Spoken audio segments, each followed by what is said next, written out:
Il s'est passé tellement de choses en Afrique en 2019.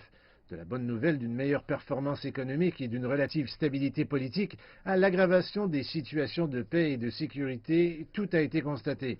Parmi tous ces événements, la crise en cours en Libye se distingue et une solution politique est essentielle pour résoudre le problème. Les opérations de soutien de la paix ne peuvent pas à elles seules être un outil efficace pour résoudre les conflits. Et une fois encore, le Conseil de paix et de sécurité s'est prononcé sur l'intégration des différents outils à sa disposition pour garantir une dynamique dans la résolution des conflits. Il reste encore beaucoup à faire, bien sûr, pour nous assurer que nous ne restions pas longtemps dans ces zones. Il y a de sérieuses discussions à ce sujet. Et comment ces opérations de soutien de la paix peuvent créer cette base pour les entités étatiques dans les pays où nous déployons ces forces pour pouvoir assumer leurs responsabilités en tant qu'État.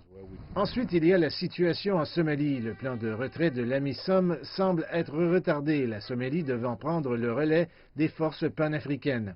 La mission en Somalie que nous avons aujourd'hui n'est pas celle que nous avons déployée en 2007. Il y a eu beaucoup de progrès, il y a eu une évolution en ce qui concerne l'État, sa capacité, son rôle, sa couverture géographique et toutes les méthodes connexes. Et par conséquent, avec les opérations de soutien de la paix, il est logique qu'elles devraient également évoluer en termes de structure et de date de départ.